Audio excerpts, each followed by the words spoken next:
नमस्कार दोस्तों, स्वागत है आपका हमारे उस सेक्शन में जहां पर हम स्टूडियो में स्पेशल गेस्ट को बुलाते हैं। आज के हमारे स्पेशल गेस्ट हैं मिस्टर तेजा सिंह जी, जो एक ड्राइविंग स्कूल के प्रिंसिपल हैं। Sir welcome.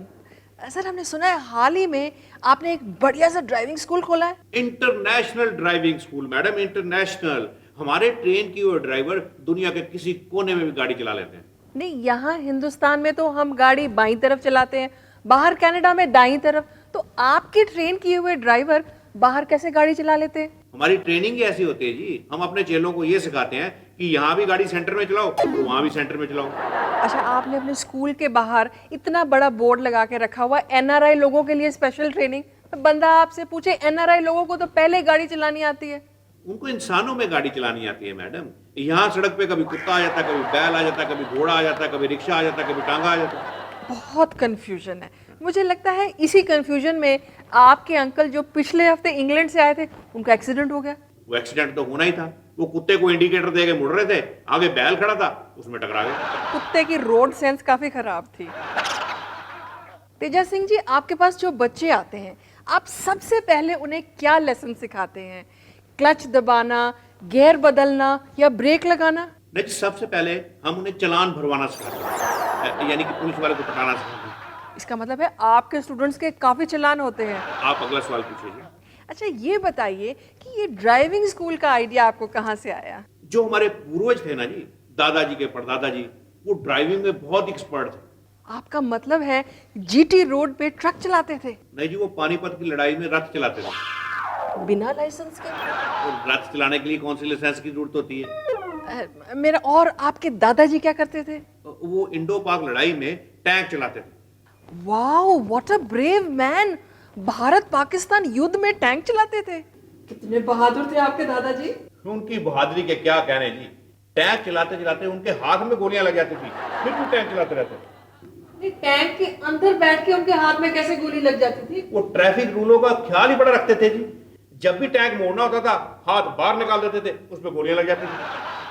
अच्छा, आपके जो दादा परदादा सब इतनी लड़ाइयों में ड्राइविंग करते थे, आप भी लड़ाइयों में ड्राइविंग करते हैं? नहीं जी, मैं लड़ाइयों में ड्राइविंग नहीं करता, लेकिन जब भी ड्राइविंग करता हूँ कोई ना कोई लड़ाई हो ही जाती है। सर, आप इतने फेमस हाईवे ड्राइवर हैं, हाईवे शायरी का एक आधा नमूना तो सुनाइए। हाँ जी, एक शेर है। ढाबे पे बैठी चबा चबा के परांठे खाए ऐश्वर्या राय। वाह वाह वाह! ढाबे पे बैठी परांठे खाए चबा चबा के ऐश्वर्या राय। हट पीछे, फिर मिलेंगे, okay tata bye bye. Okay tata. ये तो सचमुच ही बाय बाय करके मुझे लगता है इनकी क्लास का टाइम हो गया है। वैसे हमारे अगले सेगमेंट का भी टाइम हो गया है। Okay tata bye bye. Welcome to our astrological section. कर्क राशि के पत्रकारों के लिए यह सप्ताह बड़ा अनुकूल है। उन्हें बड़ी बड़ी प्रेस कॉन्फ्रेंसों से न्योते आएंगे और बड़े बड़े महंगे गिफ्ट मिलने की उम्मीद है। मकर राशि के पत्रकार इस बात का ध्यान रखें कि झूठी खबरें मत घड़ें, आपका भांडा फूट सकता है।